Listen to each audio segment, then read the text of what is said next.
Pay attention to the paramedics approaching the small brick house on Maple Ridge Drive. It's 2:47 p.m. on a Tuesday afternoon in October. The lawn is overgrown. Mail spills from the box by the door. The blinds are drawn tight against the autumn sunlight. Her name is Veronica Ashford. She is 73 years old, a retired music teacher, and a widow of 6 years. Her daughter requested this welfare check after 3 days of unreturned phone calls. Veronica always answered. Always. Now, pay attention to what happens when Paramedic Lewis Brennan knocks on the door. No response. He knocks again, harder this time. Still, nothing. Within 20 minutes, what they find inside this house will trigger the largest missing persons investigation in the county's history. This was not a simple welfare check. It was the discovery of something far more sinister. Veronica Ashford lived alone in the 2-bedroom house she'd shared with her husband, Arthur, until his death in 2019. She taught piano lessons 3 days a week from her home. She attended church every Sunday. She called her daughter, Barbara Simmons, every Monday, Wednesday, and Friday evening at exactly 6 p.m. On Monday, October 14th, the phone rang unanswered. Barbara wasn't immediately concerned. Her mother occasionally forgot her phone in another room or dozed off in her reading chair. But when Wednesday's call also went unanswered, Barbara felt the first stirrings of worry. By Friday, she was calling the police. At 2:45 p.m. on October 18th, Emergency Medical Services dispatched paramedics Lewis Brennan and Corinne Fletcher to 847 Maple Ridge Drive for a welfare check. They arrived to find a house that looked ordinary from the outside. Neat brick facade, small porch, flower boxes that had once held geraniums but now contained only dried stems. Lewis knocked. No answer. He knocked again. Louder. Still nothing. Police officer Trent Blackwell arrived as backup at 2:52 p.m. Standard procedure for welfare checks. He tried the doorbell. The sound echoed inside the house. No movement. No response. At 2:58 p.m., Officer Blackwell made the decision to enter. The front door was locked, but the side kitchen door gave way easily. Too easily. The lock had been forced. The kitchen was dark. The shades were pulled. The air smelled stale and wrong. Lewis and Corinne entered first, calling out for Veronica. No response. The living room was undisturbed. A book lay open on the side table, a mystery novel, bookmarked at page 147. A half-empty teacup sat on the coffee table. The tea had grown a film of mold. The television remote sat on the arm of the chair, pointing toward a dark screen.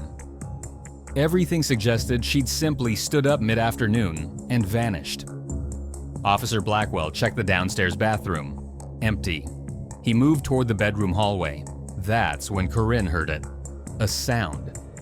Faint but distinct. It was coming from the walls. She froze. Lewis was checking the front bedroom, Veronica's sewing room. Officer Blackwell was upstairs checking the second floor. Corinne stood alone in the hallway, listening. There it was again. A scraping sound, then a muffled thump. It was coming from behind the wall near the basement door. She called out to Lewis. He emerged from the sewing room, and she gestured toward the wall. They both stood silent, listening. Scrape, thump, scrape. It wasn't random.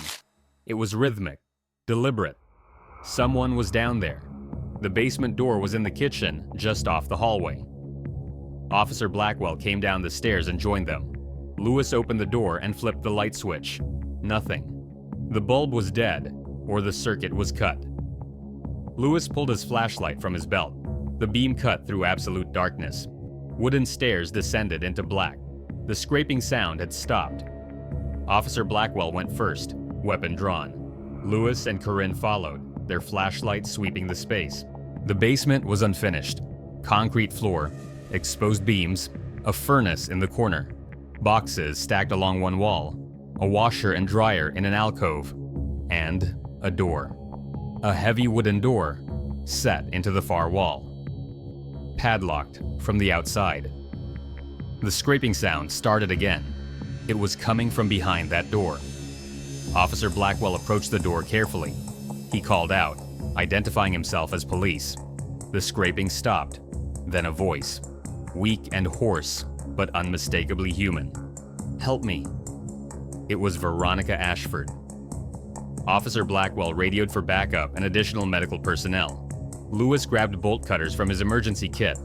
The padlock was heavy-duty, meant to secure something permanently. It took 3 attempts to cut through. The door swung open. The room behind it was small, maybe 6 feet by 8 feet. No windows.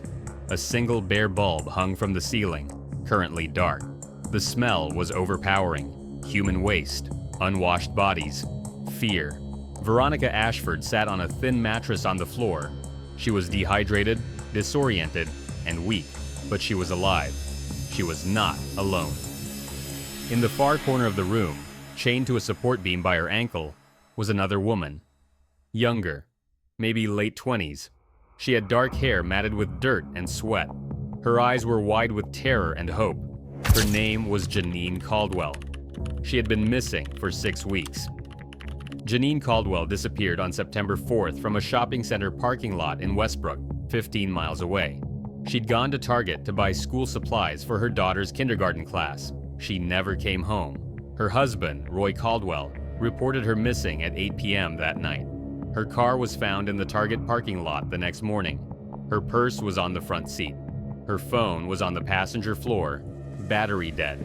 There were no witnesses, no surveillance footage of the abduction, no leads. The case went cold within 2 weeks. Roy Caldwell did television interviews, posted flyers, organized search parties. He begged anyone with information to come forward. No one did. Janine Caldwell had simply vanished. Now she was found, chained in a basement that didn't belong to Veronica Ashford. It belonged to someone else. Someone who had been using this house for something terrible. As paramedics attended to Veronica and Janine, police swept the rest of the basement. In a corner behind the furnace, they found a workbench. On that workbench, rope, duct tape, zip ties, a stun gun, and a laptop. The laptop was password protected, but it was running. Someone had been using it recently. Detective Hannah Cross arrived on scene at 3:34 p.m. She took one look at the room, at the 2 women being brought up the basement stairs, and at the materials on the workbench, and she knew immediately what they were dealing with. This was an abduction site, and based on the supplies and the setup, the perpetrator had done this before. The question was, who? Veronica Ashford was transported to Mercy General Hospital. She was severely dehydrated and malnourished. She'd been locked in that room for 5 days with minimal food and water. She told investigators that a man had broken into her house on October 13th while she was reading in her living room. He'd entered through the kitchen door sometime after 3 p.m. She heard the door open and stood to investigate. He was in the hallway before she could react. He wore a ski mask. He was tall, over 6 feet. He spoke calmly, almost politely. He told her he wasn't going to hurt her if she cooperated. Then he forced her into the basement, into that room. He locked the door from the outside.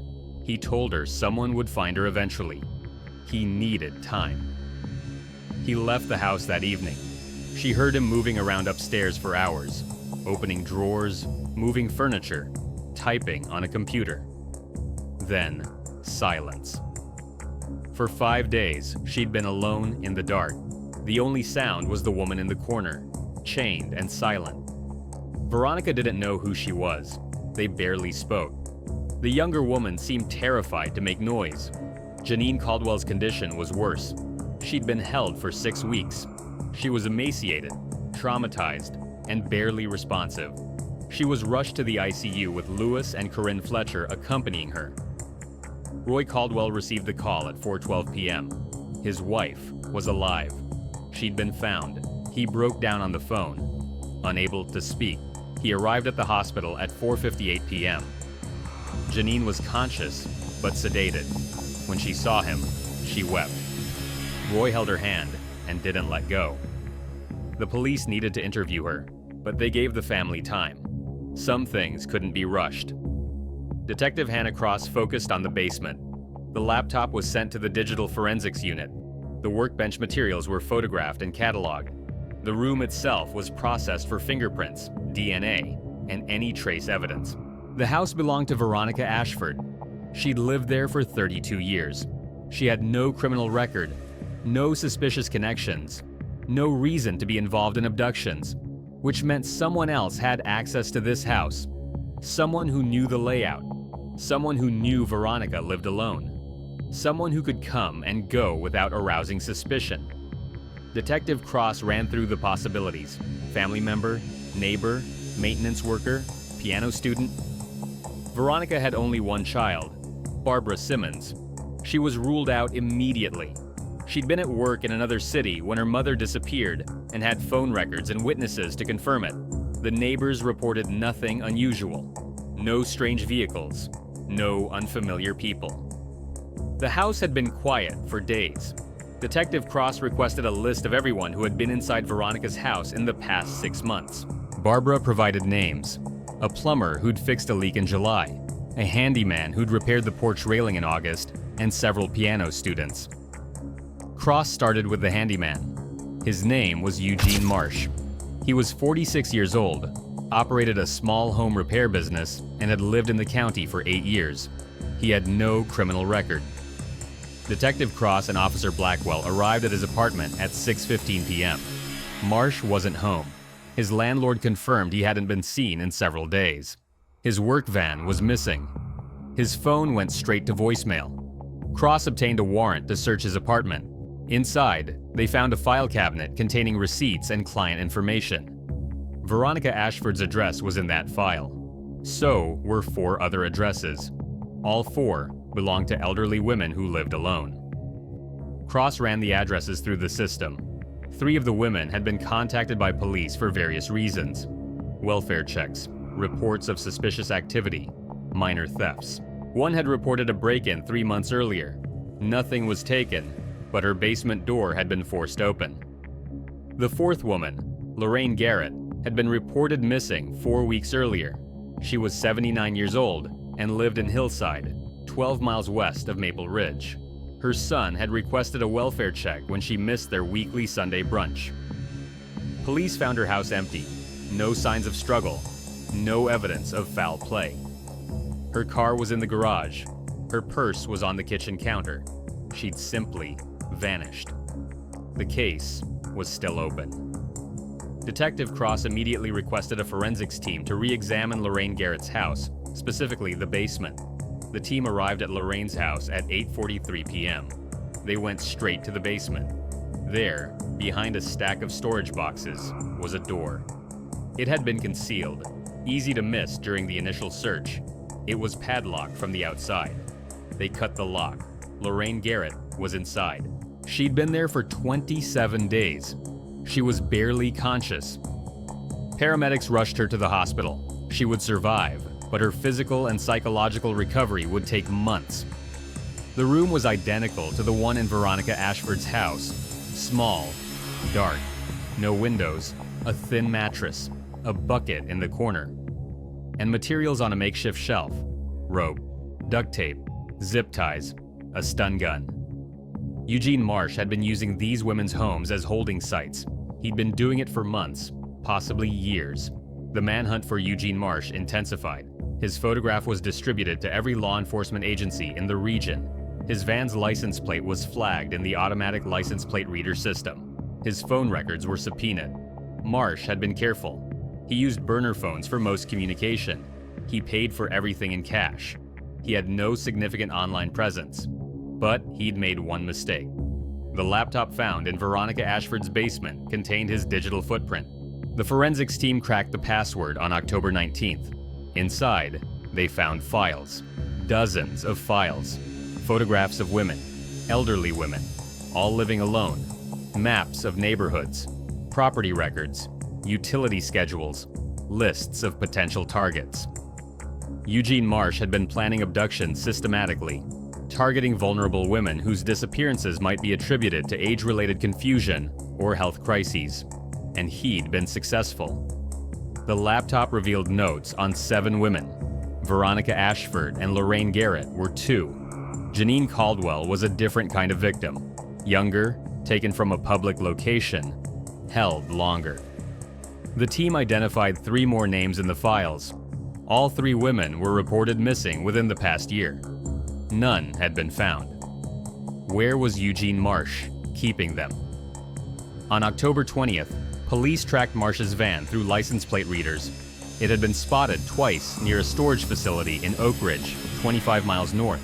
Detective Cross obtained a warrant for the facility. Marsh rented 2 units under a false name, Unit 47 and Unit 52. The SWAT team breached both units simultaneously at 11:23 a.m. Unit 47 was empty. It contained only supplies: food, water, blankets, cleaning materials. It was a staging area. Unit 52 was not empty. Inside Unit 52 were 3 women. All 3 were alive.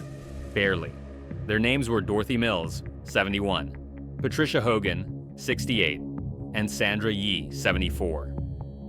All 3 had been reported missing within the past 8 months. All 3 had been held in that storage unit, chained and locked away for weeks. They were rushed to the hospital. They would survive, but their trauma was profound. Eugene Marsh was not at the storage facility. He'd abandoned the site, likely after learning about the discovery at Veronica Ashford's house. The hunt continued. On October 21st, a gas station attendant in Millbrook, 40 miles east, recognized Marsh from the news. He'd stopped to fill up his van at 6:34 a.m. The attendant called 911. Police converged on the location. By the time they arrived, Marsh was gone. But he'd left a trail. His credit card, one he hadn't used in months, had been used at the gas station. It was a mistake born of desperation. The transaction gave police his direction. He was heading east, possibly toward the state border. At 2:17 p.m., a state trooper spotted Marsh's van on Interstate 70. The trooper attempted a traffic stop.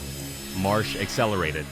The chase lasted 14 minutes before Marsh lost control of the van on a curved exit ramp. The van crashed into a concrete barrier.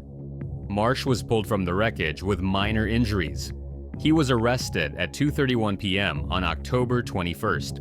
Eugene Marsh was charged with 7 counts of kidnapping, 7 counts of unlawful restraint, 4 counts of breaking and entering, and additional charges related to assault and false imprisonment. Janine Caldwell was his intended long-term victim. The elderly women were, according to investigators, experiments. Low-risk targets who allowed him to refine his methods. He'd been escalating. Marsh refused to speak during his interrogation. His court-appointed attorney entered a plea of not guilty by reason of insanity. The defense argued Marsh suffered from severe dissociative disorder and had no memory of the crimes. Prosecutors disagreed. The laptop files, the meticulous planning, the multiple abduction sites, all pointed to a calculated predator. The trial lasted 3 weeks. The jury deliberated for 2 days. On March 8th, Eugene Marsh was found guilty on all counts. He was sentenced to 7 consecutive life terms without possibility of parole. Janine Caldwell spent 3 months recovering physically and emotionally. She returned home to her husband and daughter in January. She began therapy and gradually rebuilt her life. She testified against Marsh at trial, describing her captivity in stark, unflinching detail. When she finished, the courtroom was silent. She would later say that testifying gave her control back. It wasn't justice. Nothing could undo what happened. But it was something. Veronica Ashford recovered more slowly. The physical injuries healed within weeks, but the psychological impact lingered. She sold the house on Maple Ridge Drive. She couldn't live there anymore. She moved into a senior community where Barbara could visit more frequently. She never taught piano again. The 3 women found in the storage unit, Dorothy Mills, Patricia Hogan, and Sandra Yee, also survived, though their recoveries were complicated by pre-existing health conditions and the extended duration of their captivity. All 3 required long-term care. Their families filed civil lawsuits against Eugene Marsh, though he had no assets to compensate them. The case prompted changes in how missing persons cases involving elderly individuals are investigated. Previously, many such disappearances were attributed to wandering due to dementia or voluntary relocation without notification. Now, protocols required home inspections, including basements and outbuildings, during welfare checks. Background checks for home repair workers and contractors were strengthened. Community awareness programs were launched to help elderly residents identify potential threats.